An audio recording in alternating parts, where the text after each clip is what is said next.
Guilty. It's the word Molly Ticehurst's loved ones have been waiting far too long to hear.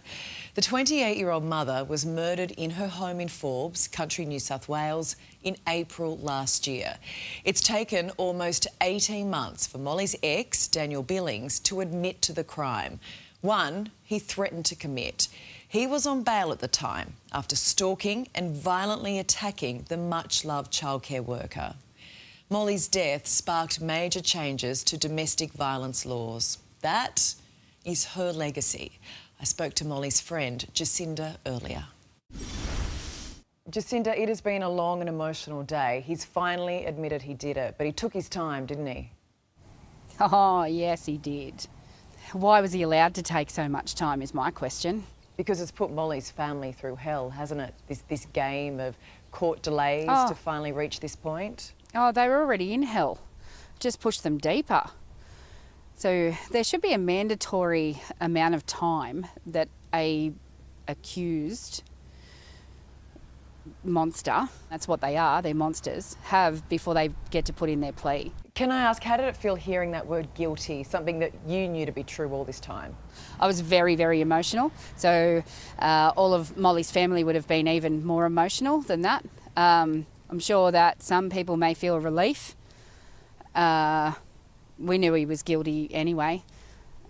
I guess in a way he's taking accountability for his actions.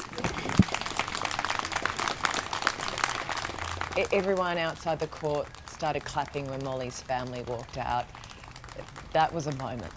And so they should have, because they deserve the round of applause. It's her family that do this day in and day out. They are the strongest humans that I've ever met, and I don't know where they get their strength from to be able to do it and continue on with their day-to-day lives. I think that is one of the toughest things, and I think it's something that gets to all of us, is just seeing the impact that this has had on Molly's family. That breaks you. It does, and it's not just... It's the impact that it has on all of the families that this happens to. So obviously today is about Molly, and so it should be about Molly.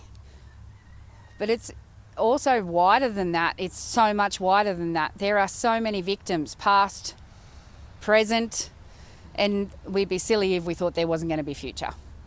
And I know, as Molly's dad, Tony, said, I mean, he'd said that the system let her down when she was alive and that it continued to do so after her death. That is a huge problem with the system, isn't it? That it has been taken so long for Daniel Billings to admit to Molly's brutal killing. Oh, yes. A massive flaw in the system. It's all over and done with in a courtroom for adjournment in 2 minutes. The victims don't get a chance to plead their case. They don't. Because they're killed.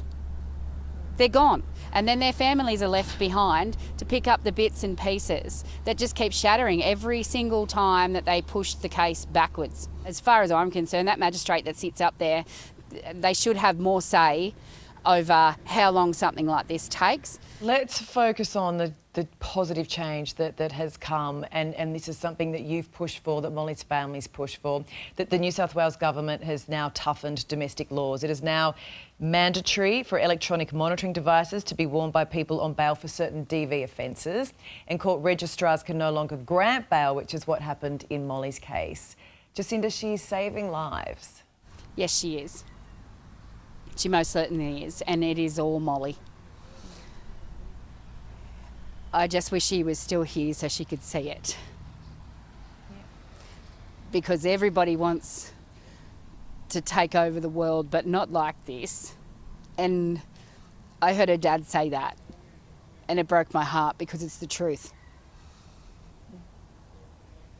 And as a parent myself, my heart breaks every single time I think about everything that her parents and her as a parent, what she's going to miss out on for ever. Because one person thought that they had the right to take away her life. I understand how hard this is for you to do this. Why? Why do you put yourself through it? I loved Molly. And when she lost her voice, somebody had to be her voice. Because way too often it's all very, very quiet. And this happens very, very regularly. Ali, there is so many other victims out there in Australia and they don't have a voice. So something needed to change. It needed to change for Molly. It didn't. So then it needs to change now so that it doesn't happen again. Well, you should be proud of yourself for doing it. And wouldn't it be great if these laws could be passed across the entire country? They need to be national laws so that every single state and territory has the same laws so that all of the women are looked after. Women, children, men, domestic violence victims are looked after. And you know what? I mean, I know Molly is from a small country town, but her name and her story have reached all corners of the world. Yes, they have. Not long after Mol's passing, somebody on Facebook posted up a leave the light on for Molly so that other survivors and victims of domestic violence could feel safe knowing that there is a light on for you. The organisers of the Leave the Light On for Molly would love this to be done every single year on the 22nd of April. So leave a light on, leave it on overnight so that if somebody maybe needs some help and they know that your light's on, they've got somewhere to go. Can I ask, what sentence are you hoping for and what are you expecting? Nothing less than a life for a life, and why shouldn't it be? I just want to draw attention to the Erin Patterson case. Erin got 3 consecutive life sentences for poisoning. This case and all domestic violence murders, a life for a life should be the only acceptable outcome of any of these cases. Do you have faith that you'll see that? I don't want to put it out into the universe that we won't. I get that. You know what will be nice, Jacinda, is when he is finally sentenced and we never have to utter his name again and he can rot in jail. Yep, that would be lovely. And Molly can rest and her family can rest.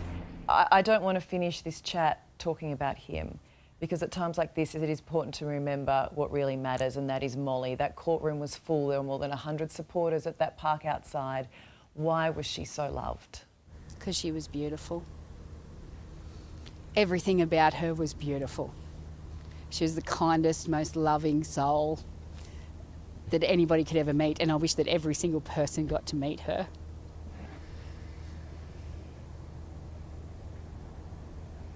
Yep. Look, well done, okay? Please pass on our love and our thoughts to Molly's family, and let's hope the court system gets this sentence right. Thank you so much. No worries. Thanks, Ali. She was amazing, wasn't she? And if you or someone you know is experiencing sexual abuse or family violence, there is help.